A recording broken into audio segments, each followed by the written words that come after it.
In 1977, NASA attached a gold-plated copper record to the outside of the Voyager 1 spacecraft and launched it into the void. The record contained greetings in 55 human languages, music, mathematical diagrams, anatomical drawings of a naked man and woman, which caused congressional controversy because apparently some politicians were more alarmed by cartoon nudity than by the fact that we were telling the galaxy our home address. The cover of the record includes a pulsar map, a precise mathematical diagram showing exactly where Earth is located in the Milky Way, using the positions of 14 pulsars as cosmic coordinates. Any sufficiently advanced civilization that finds it would be able to navigate directly to our solar system, locate our planet, and knock on our door. Voyager 1 is currently about 23 billion kilometers from Earth, the most distant human-made object in existence. It is traveling at roughly 17 kilometers per second. At that speed, it would take approximately 73,000 years to reach even the nearest star system. It will drift through the galaxy for billions of years. The odds of any civilization actually finding it are, charitably, infinitesimal. So, either this is the most optimistic, touching gesture humanity has ever made, a message in a cosmic bottle, a love letter to the universe, proof that we dream bigger than our survival instincts, or we are the most catastrophically naive species in the history of intelligence. Because Voyager isn't the only thing broadcasting our location.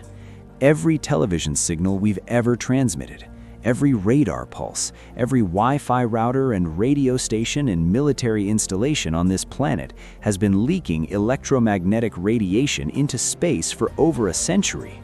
Right now, a sphere of human-generated radio signals 200 light-years in diameter is expanding through the galaxy at the speed of light, reaching thousands of star systems, announcing our existence to anyone with a receiver and a willingness to listen. And the response? Nothing. 65 years of dedicated listening by SETI, the search for extraterrestrial intelligence, dozens of telescopes, millions of hours of observation, hundreds of researchers devoting their careers to this single question. And the result is the most profound silence in scientific history. The silence might be an accident. It might be a distance problem. It might be a technology problem. It might mean we're alone in the universe, a cosmic fluke, the only minds in a vast and empty darkness. Or it might mean something is out there and it knows about us, and it is choosing, deliberately, strategically, for reasons we can only guess at, not to answer. Welcome to the Great Silence. And by the time this is over, you'll understand why the question of why no one is answering might be the most important and most frightening scientific question humanity has ever asked. On December 12, 1901, Guglielmo Marconi stood in Signal Hill, Newfoundland, and received the first transatlantic radio transmission, the Morse code letter S, tapped out from a station in Cornwall, England. The world celebrated. A new era of communication had begun. Humanity had conquered distance. What nobody mentioned at the celebration, and what nobody has fully reckoned with since, is that the signal didn't stop at Newfoundland. It didn't stop at the Atlantic Ocean. It kept going. Radio waves travel at the speed of light, and in space, they travel essentially forever. Marconi's S, weakened and degraded but theoretically detectable with sensitive enough equipment, is now 124 light-years from Earth. It has passed thousands of star systems. Since 1901, we have not stopped transmitting. Military radar, AM and FM radio, television broadcasts, satellite communications, air traffic control, mobile phone networks, GPS. The entire electromagnetic noise floor of industrial civilization bleeds into space continuously and has been doing so for over a century. Some of these signals are stronger than others. Military radar, particularly early warning systems designed to detect incoming ballistic missiles, is extraordinarily powerful. The The most powerful radar installations on Earth transmit at megawatts of power, pulsing signals into space that could, in theory, be detected by a sufficiently advanced civilization at distances of hundreds of light years. During the Cold War, the United States and Soviet Union built planetary-scale radar networks, pointing enormous dishes at the sky, blasting electromagnetic energy outward with the sole purpose of detecting incoming threats. The irony is spectacular. We built systems designed to detect alien objects approaching Earth, and in doing so, we made ourselves maximally visible to anyone watching. Then there's the cultural leakage. The first strong television signals left Earth in the late 1930s. By now, the earliest broadcasts, fuzzy test patterns, the 1936 Berlin Olympics, and the first episodes of American television drama have propagated 80-odd light years from Earth. A civilization 80 light years away with sufficiently sensitive equipment could be watching our first television programs right now. Somewhere in the galaxy, an alien civilization might be experiencing its first exposure to humanity in the form of a 1940s radio drama. They've formed their impression of us based on serialized westerns and wartime propaganda. This is not necessarily reassuring. But the accidental leakage is just the background noise. We've also made deliberate, organized attempts to announce ourselves. In 1974, astronomers at the Arecibo Observatory in Puerto Rico transmitted a powerful, precisely encoded signal toward the globular star cluster M13, about 25,000 light-years away. The Arecibo Message contained information about our number system, the elements of DNA, the double helix structure, a figure of a human, our solar system, and the telescope itself. It was a 3-minute transmission, a single burst aimed at a specific target. The message, traveling at the speed of light, will reach M13 in about 25,000 years.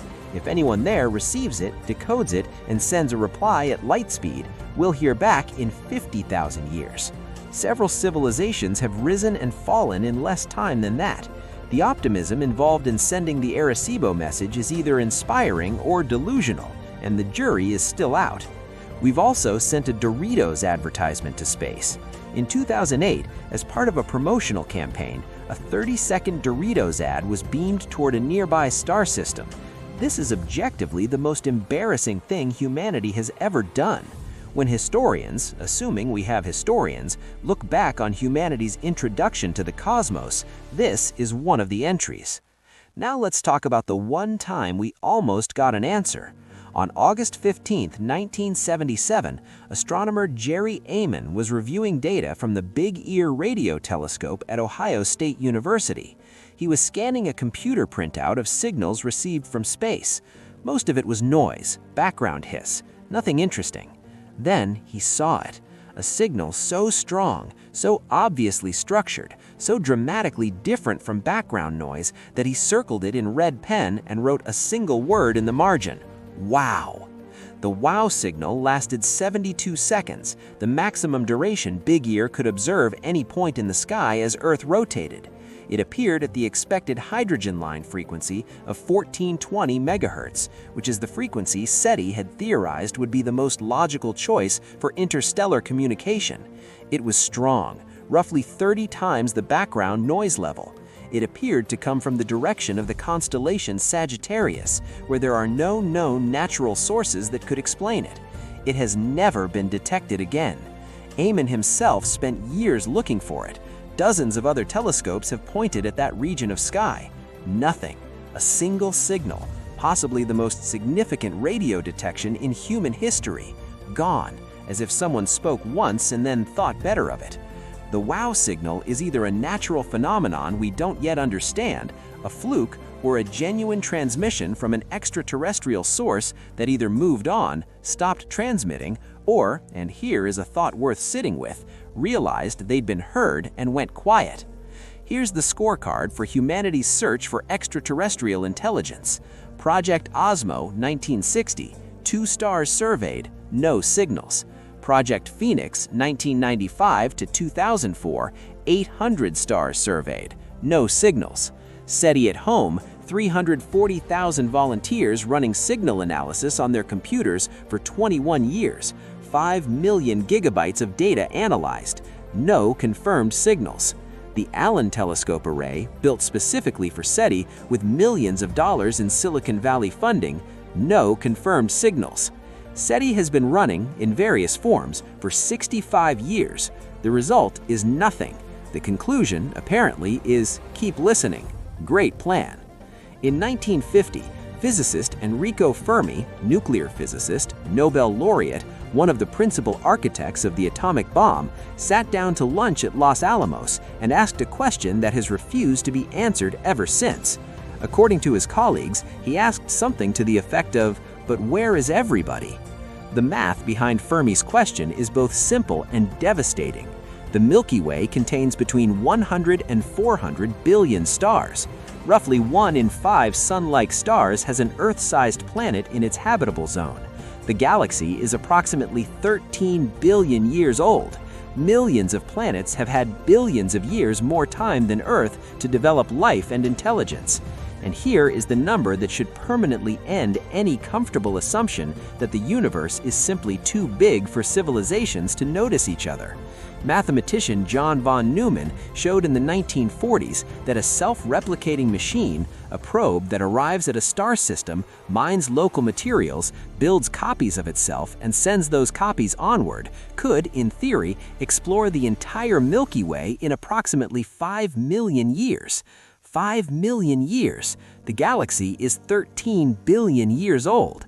If anyone, anywhere, at any point in galactic history developed self-replicating probes, those probes would have had 13 billion years to spread. They'd be in every star system. They'd be in our solar system. They'd be detectable. We'd know. We see nothing. We detect nothing. No probes, no megastructures, no signals, no artifacts, no visitors. The universe, which should be absolutely crawling with evidence of intelligence, is apparently empty. This is the Fermi paradox in its full vertiginous weight, and the solutions, the explanations for why the universe is silent, range from mildly uncomfortable to genuinely terrifying. Let's go through them, one by one, ordered by how alarming they are. The most straightforward explanation is the hardest to accept emotionally and the most liberating strategically. There is no one else. Life is so extraordinarily improbable that it has only occurred once, here, on this planet, in the history of the observable universe. We are not one civilization among billions. We are the only civilization. Full stop. The astronomer Frank Drake formulated an equation in 1961 to estimate the number of communicating civilizations in the galaxy. Optimistic assumptions fill in the variables and produce thousands or millions of civilizations. But the astrobiologist Peter Ward and paleontologist Joe Kirschvik, in their book Rare Earth, argued that nearly every step in the evolution of complex life on Earth required a sequence of improbable accidents. The right kind of star, the right size planet, a giant outer planet like Jupiter deflecting most incoming asteroids, a large moon stabilizing our axial tilt, plate tectonics recycling atmospheric carbon, a mass extinction that cleared the way for mammals. Pull any one of these threads, and complex life may never develop. Stack them together, and the probability of intelligent life anywhere approaches something disturbingly close to zero. Under this calculation, the silence isn't a paradox, it's just demographics. We're it. This is the most comfortable explanation in terms of immediate survival. If we're alone, nobody's going to hurt us, and the most psychologically crushing in terms of cosmic meaning. An infinite universe, billions of galaxies, trillions of stars, and exactly one lonely species sitting on a damp rock shouting into the void, alone. Silence number 2. Wrong channel. What if they're transmitting and we're simply not listening to the right frequency? We've searched mostly in radio waves because that's what we can transmit and receive easily, but an advanced civilization might communicate via neutrinos, which pass through planets like they're not there, or via gravitational waves, or via quantum entanglement, or some phenomenon we haven't discovered yet. Trying to detect a Type 2 civilization's communications using our current technology might be like a medieval peasant trying to intercept a fiber optic cable signal with a candle and a mirror. Not because the signal isn't there, but because the peasant's entire conceptual framework for signal is incompatible with the technology being used. We've searched perhaps 1% of the radio spectrum systematically for a fraction of the sky with instruments sensitive enough to detect only extremely powerful directed transmissions.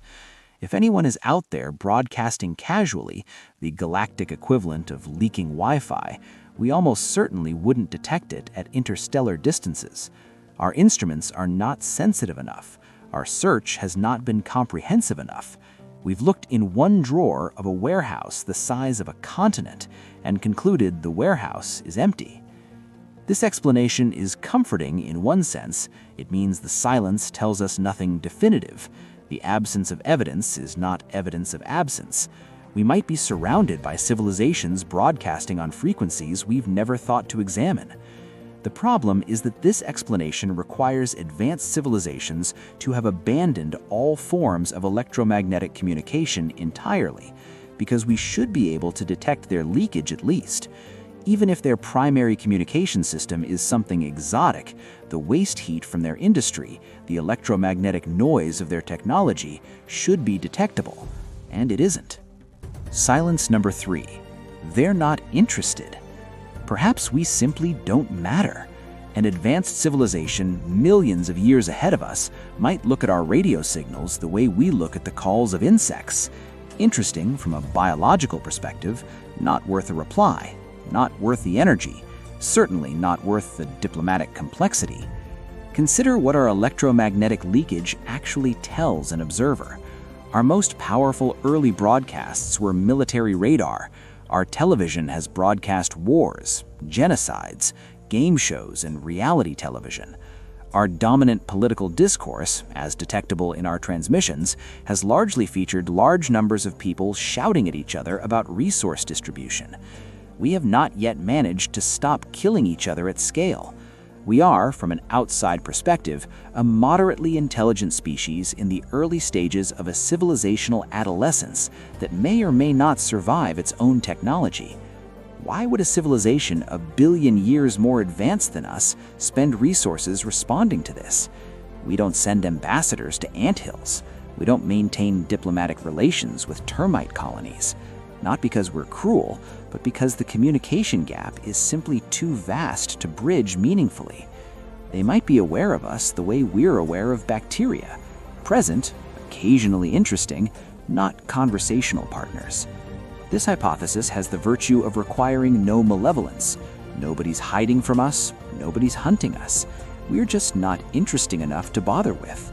There is something deeply humbling about the possibility that the reason we haven't heard from alien civilizations is that the alien civilizations simply don't find us compelling. We might be a footnote, a minor entry in some galactic database. Primitive radio stage civilization, pre-space flight, possible Class F filter event pending. Check back in 1,000 years. Silence number 4. The distance problem. Let's do some uncomfortable math about distances. The Milky Way is approximately 100,000 light-years in diameter. If another civilization is 50,000 light-years away, their signals take 50,000 years to reach us. If they started transmitting radio waves 50,000 years ago, we're receiving them now, but they've been transmitting for 50,000 years and may have long since evolved beyond radio entirely. The signals we receive from any civilization tell us about what they were 50,000 years ago, not what they are now. And civilizations may not last long enough to overlap in time. If the average technological civilization lasts 10,000 years before either destroying itself, transcending physical existence, or simply going quiet, then the probability of two civilizations being simultaneously active and transmitting at any given moment is surprisingly low, even in a galaxy of millions of civilizations. This is the temporal version of the Fermi paradox, not just distance in space, but distance in time. We might be broadcasting into a graveyard of civilizations that peaked millions of years ago, while the next great civilization hasn't developed yet. The galaxy might be full of the ruins of intelligence, rather than its presence. The first 4 silences are annoying, inconvenient, philosophically unsatisfying. The next 3 are something else. Silence number 5, the dark forest. In 2008, Chinese science fiction author Liu Cixin published a novel called The Dark Forest. It presented the most chilling solution to the Fermi paradox ever articulated, and it has haunted every serious SETI conversation since. The premise is this: the universe is a dark forest. Every civilization is an armed hunter, moving in silence through the trees. If you make noise, if you reveal your location, another hunter will find you. And because you cannot know whether that hunter is peaceful or hostile, and because the communication delays across light years make trust impossible to establish, the only rational response is to eliminate the threat before it eliminates you. The logic is airtight once you accept the initial premises. Civilization A detects Civilization B. A cannot communicate with B in real time. The distances are too vast. A cannot assess B's intentions. A knows only that B exists and is developing technologically. If B is hostile and develops faster than A, B will eventually destroy A. If B is peaceful, destroying B is tragic but survivable. If A does nothing and B turns out to be hostile, A is dead. The expected value calculation favors striking first, every time. And if Civilization A has reached this conclusion, so has Civilization B and C, and every other civilization in the galaxy. The result is a cosmic Mexican standoff where everyone is hiding, nobody is transmitting, and any civilization naive enough to broadcast its location is immediately targeted.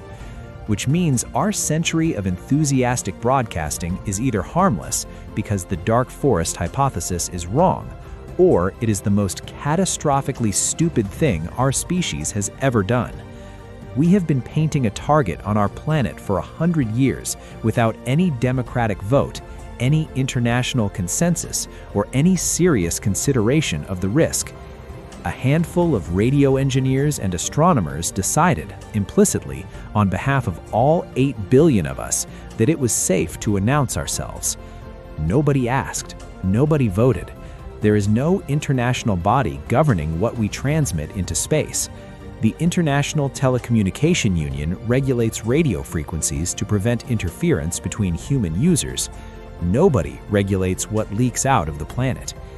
In recent years, some astronomers have proposed METI, Messaging Extraterrestrial Intelligence, deliberate, powerful, targeted transmissions toward nearby star systems.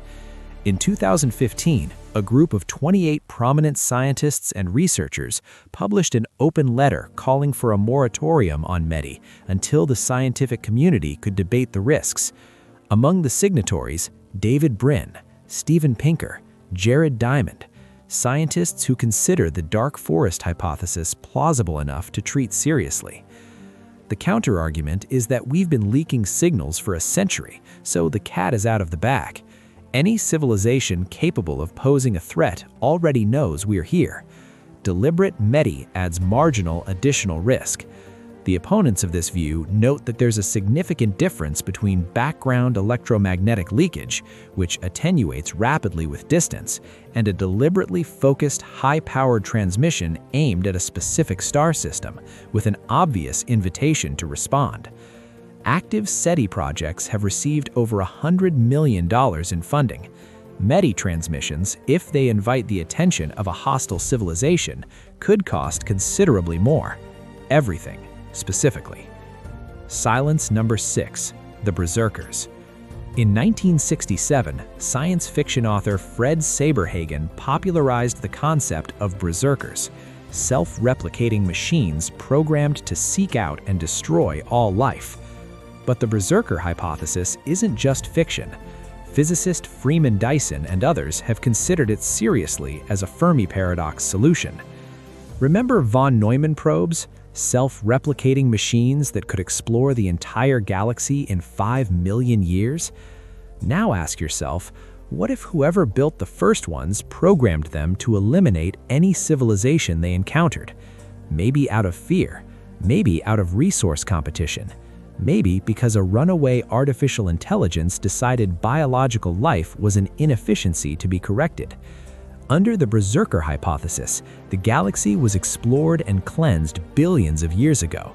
Any civilization that has arisen since then, including us, is being monitored, and any civilization that demonstrates spacefaring capability or begins transmitting powerfully enough to attract attention gets a visit, not a diplomatic mission, a termination order. The WOW signal, under this framework, acquires a disturbing new interpretation. What if it wasn't a greeting? What if it was a targeting pulse, a Berserker probe designed to provoke a response from any civilization dumb enough to reply, so it can pinpoint the source of biological intelligence for elimination? We didn't reply, not formally, not in 1977. We've been searching for the signal ever since, but couldn't find it to re-examine. The one time we received what might have been an alien signal, we were so startled by it that by the time we organized a coherent response, it was gone. Our inability to respond in real time may have been entirely accidentally the smartest thing we've ever done. The Berserker hypothesis has a horrifying internal consistency. It explains the silence. Any civilization that makes noise gets eliminated. It explains the absence of von Neumann probes in our solar system. If they're berserkers, they'd stay quiet until triggered.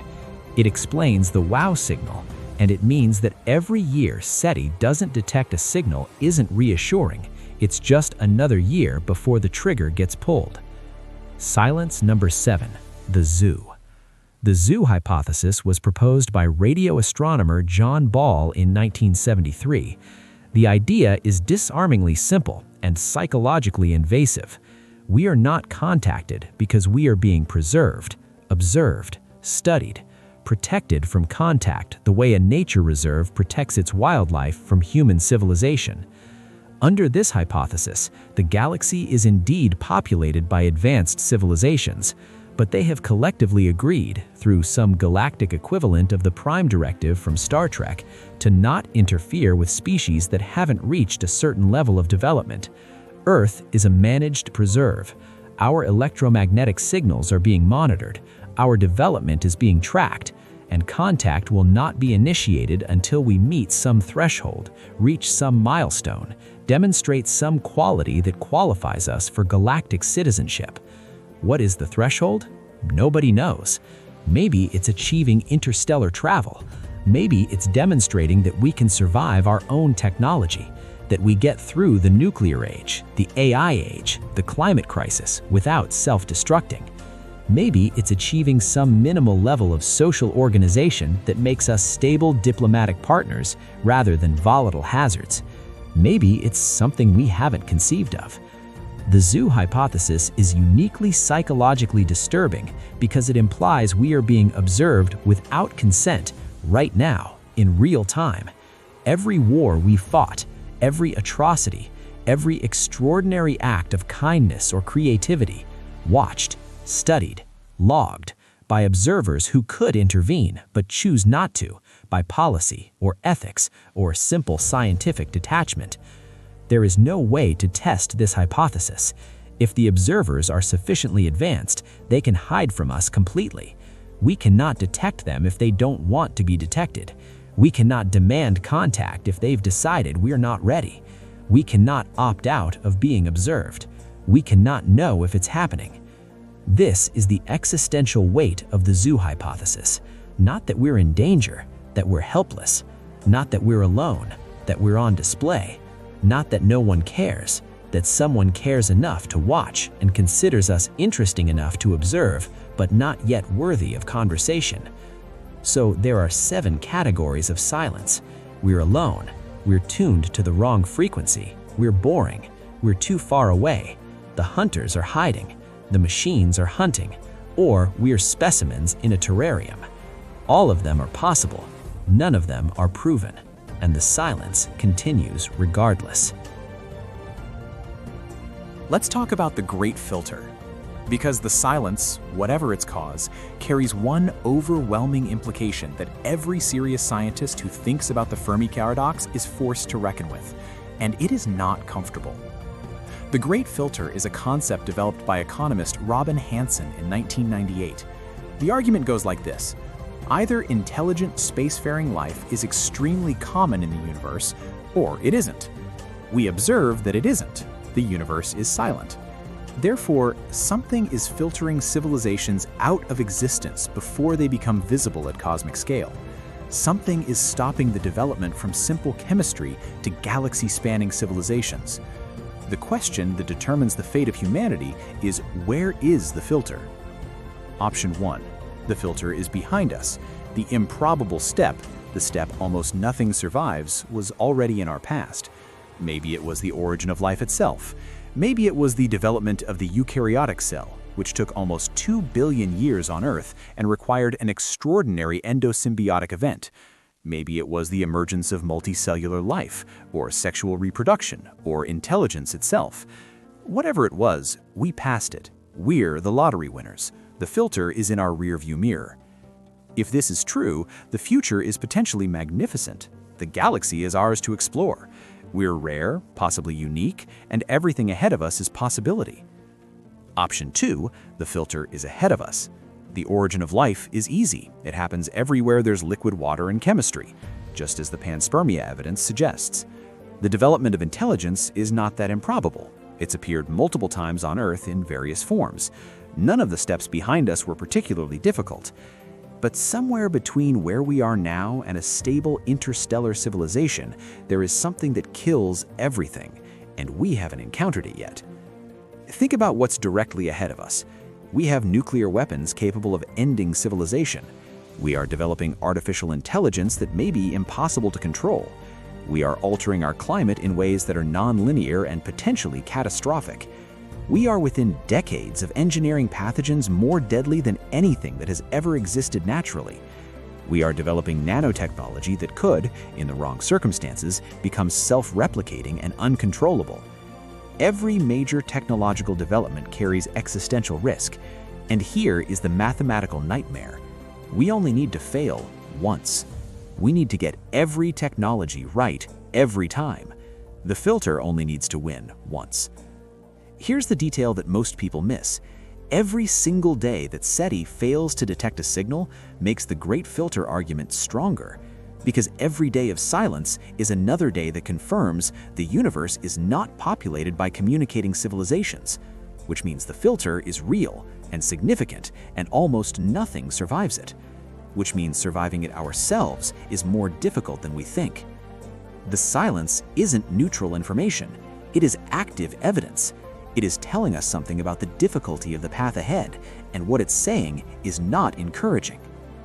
The astronomer Carl Sagan estimated that if even 1 in a million civilizations survived their technological adolescence, the galaxy should be teeming with intelligence. The silence suggests the fraction is far lower than 1 in a million, which means the odds against any individual civilization making it through are far worse than 1 in a million, which means our odds are far worse than 1 in a million. Let's anchor this in something specific. The best candidate for a Fermi paradox-relevant observation we have is the Kardashev scale, proposed by Soviet astronomer Nikolai Kardashev in 1964. It classifies civilizations by energy consumption. Type 1 uses the energy of its entire planet. Type 2 uses the energy of its star, perhaps via a Dyson sphere, a megastructure surrounding the star, to capture its entire output. Type 3 uses the energy of an entire galaxy. Humanity currently sits at roughly 0.73 on this scale. We are not even Type 1 yet. We're a Type 0.73 civilization, which means we're at the most dangerous, most precarious point in civilizational development, powerful enough to create existential risks, not yet powerful enough to be resilient against them. Astronomers have actually searched for Dyson spheres, or partial Dyson swarms, by looking for stars that emit unusual amounts of infrared radiation.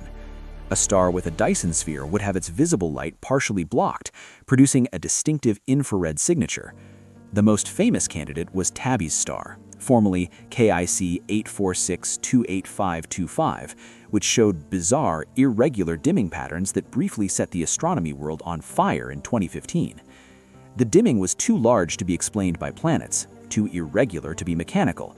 Some astronomers floated the possibility of a partial Dyson swarm in construction.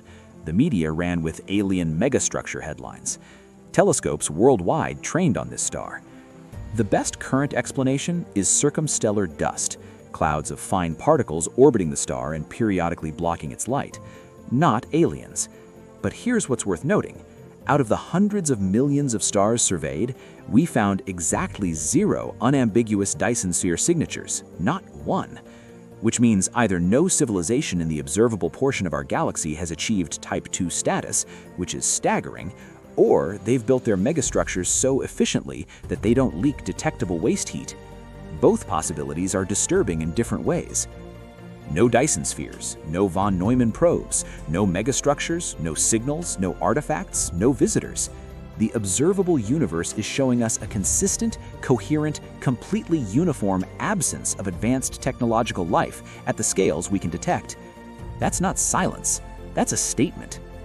Every one of the 7 silences we discussed has the great filter lurking behind it, even the relatively comfortable ones. We're alone? Great filter is behind us, but it means we're a fluke. Wrong channel? Maybe, but the filter could still be ahead. Too far away? The temporal isolation argument still requires civilizations to be finite in duration, implying they end. Dark forest? That's a filter, civilizations eliminating each other. Berserkers? That's a filter, automated exterminators. The zoo? If we're being quarantined, what happens to civilizations that aren't quarantined? The great filter doesn't care which hypothesis is true, it just wants to know what fraction of civilizations, starting from where we are now, survive. And the silence, relentless, consistent, 65 years of carefully listening, still nothing, says the fraction is very, very small. Which raises the question, what exactly are we doing about this? In the mountains of Guizhou province in southwest China, there is a structure so large it can be seen from orbit. A bowl half a kilometer across, wider than 30 football fields placed end to end, lined with 4,450 triangular aluminum panels, each one precisely positioned by a system of motors controlled by algorithms running in real time. This is FAST, the 500-meter aperture spherical telescope, the largest single-dish radio telescope on Earth. It cost $180 million to build. The construction required relocating 9,000 people from 5 villages. It sits in a natural bowl in the mountains, shielded from radio frequency interference by geography. It became fully operational in 2020 and is so sensitive it can detect a radar signal the power of a mobile phone from the distance of the moon. China's official position on FAST is that it serves multiple astronomical purposes. One of the stated purposes is the search for extraterrestrial intelligence, the most powerful listening device humanity has ever built, operated by the world's most populous nation, pointed at the galaxy and listening. There is a geopolitical dimension to this that rarely gets discussed in the astronomy press. If FAST detects a signal from an alien civilization, that detection is a Chinese discovery. The response, if any response is sent, would be a Chinese response. The first contact protocol, such as it is, would be managed by a single nation. The rest of humanity would find out when China chose to tell us. There is no international agreement on what to do if we detect an alien signal. The SETI Institute has a document called the Declaration of Principles for Activities Following the Detection of Extraterrestrial Intelligence, which is a non-binding, voluntary set of guidelines suggesting that any detection should be reported to the international scientific community before any response is sent. It has no legal force, no government has ratified it. It is essentially a strongly worded suggestion. If FAST detects an alien signal tomorrow, the legal situation is roughly this. China is not obligated to tell anyone, is not required to refrain from responding, is not bound by any treaty governing what it says, and given that any response takes light years to arrive and centuries to receive a reply, by the time the international community argued about what to do, the initial response would already be in transit. Humanity makes thousands of species-level decisions every day without any governance structure capable of managing them. We've been collectively altering the atmosphere of our planet for 150 years without any binding global agreement on how to stop. The idea that we would handle first contact with more coordination and less chaos is optimistic to the point of fantasy. Now let's talk about the other side of the equation, not listening, but shouting. The formal field of METI, Messaging Extraterrestrial Intelligence, has organized several deliberate transmissions over the decades. The Arecibo Message in 1974, the Cosmic Call transmissions of 1999 and 2003 beamed toward selected sun-like stars, the Teenage Message of 2001, a message from Earth in 2008, the Lone Signal Project in 2013. In each case, these transmissions were organized by small groups of scientists and enthusiasts, without international consensus, without risk assessment, without any formal consideration of whether broadcasting our location was a good idea. The opposition to METI from within the scientific community is substantial and distinguished. Stephen Hawking, in multiple public statements before his death, was unambiguous. Contact with an advanced alien civilization would be catastrophic for humanity. His reasoning tracked exactly with the dark forest logic. A civilization advanced enough to reach us would be so far beyond us technologically that we would be helpless to resist whatever it wanted to do. He called METI a little too risky, in the specific tone of understatement he used when he actually meant this could end us. The pro-METI argument rests on the claim that our accidental electromagnetic leakage has already made us visible, so deliberate transmissions don't meaningfully increase our exposure. This argument has a flaw. Our leakage attenuates with distance. It becomes weaker as the inverse square of distance, and by the time it reaches even nearby stars, it's extraordinarily faint, potentially undetectable by anything short of a Dyson sphere-powered receiver. A deliberately focused high-power METI transmission aimed at a specific star system is a very different proposition. It's the difference between leaving your curtains slightly open and turning on a floodlight in your front yard with a sign saying, "Come in." The entire annual budget of all serious SETI efforts globally is somewhere between $5 million and $20 million per year. The cost of being wrong about METI, if the dark forest or berserker hypotheses are even partially correct, is existential. The asymmetry of these stakes should give anyone pause. We're betting the species on the assumption that the universe is benign.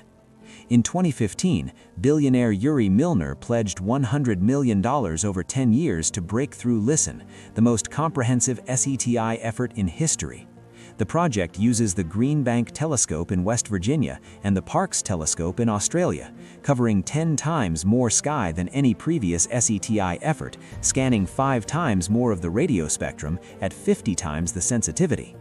Results so far: several interesting candidate signals, all subsequently explained as radio frequency interference or natural phenomena. No confirmed detections. The most powerful SETI effort in history has, as of this moment, heard nothing. This is actually meaningful. The silence of Breakthrough Listen narrows things considerably. We can now say with some confidence that there is no Type 2 or Type 3 civilization within several hundred light-years of Earth broadcasting in radio frequencies, unless they're deliberately avoiding detection. That's not nothing. That's a constraint, a limit. The search space is being carved away piece by piece, and the universe's silence is becoming more deliberate-looking with every passing year. Here's the distinction that matters. If the silence were simply the product of distance and timing, civilizations too far away, signals too weak, windows of overlap too rare, we'd expect occasional tantalizing near detections, signals just below our threshold, candidate signals that keep almost resolving into something. Instead, what we get is mostly flat nothing, punctuated by the wow signal that appeared once and then went permanently quiet. A civilization choosing to remain undetected would look exactly like this. Complete silence on standard SETI frequencies, no megastructures, no von Neumann probes, or probes so well hidden we haven't noticed them. One anomalous signal decades ago that was never repeated. A universe that looks on all available evidence completely empty, but which, under this hypothesis, is actually watching us very carefully and saying nothing.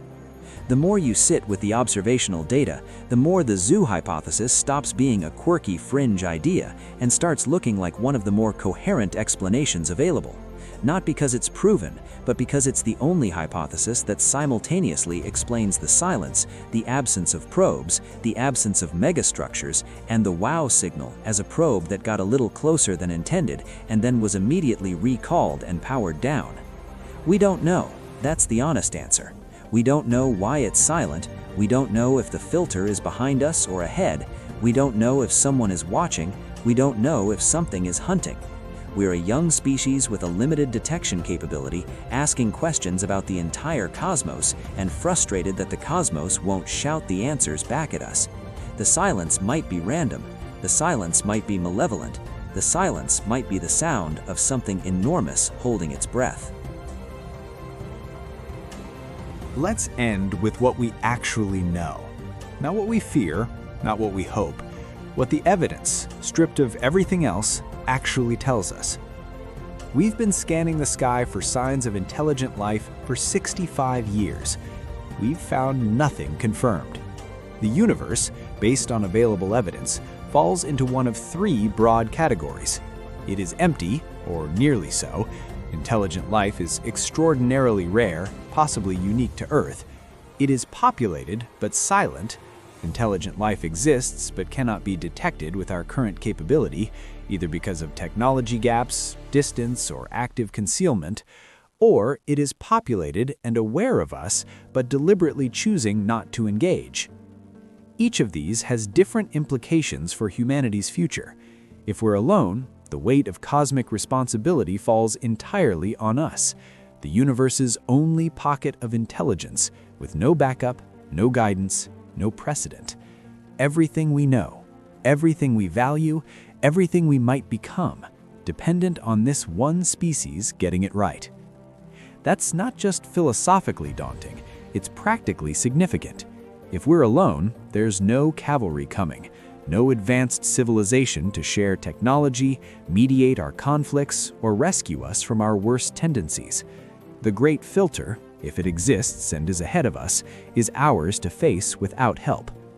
If the silence is active, if something out there knows about us and is choosing not to respond, then the quality of that choice matters enormously. The zoo hypothesis means we're protected for now by whatever ethical framework governs the observers. The dark forest means we're targets of opportunity, and every day that passes without a strike is luck rather than safety. The berserker hypothesis means we're already in the crosshairs, and the timing of what happens next is outside our control. What should we actually do with this uncertainty? The honest answer is that we should probably do several things simultaneously and argue about the rest forever, because that's what humans do. First, we should finish the survey. The galaxy is large, and our search has been narrow.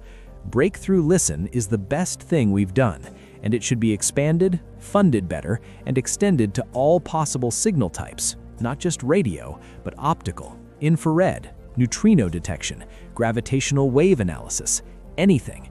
If we're going to be confident in our assessment of the universe's population, we need more data, not less. Second, we need international governance of active transmissions. The current situation, where any well-funded enthusiast can aim a radio telescope at a star and send whatever they want, is not appropriate for a species that takes the Fermi paradox seriously. This doesn't mean we should never transmit. It means we should decide, collectively, whether to transmit and what to say, and toward whom, and what risk assessment framework governs that decision. We've managed international agreements on far more complicated topics. We can manage this. Third, we should update our prior. The silence is evidence.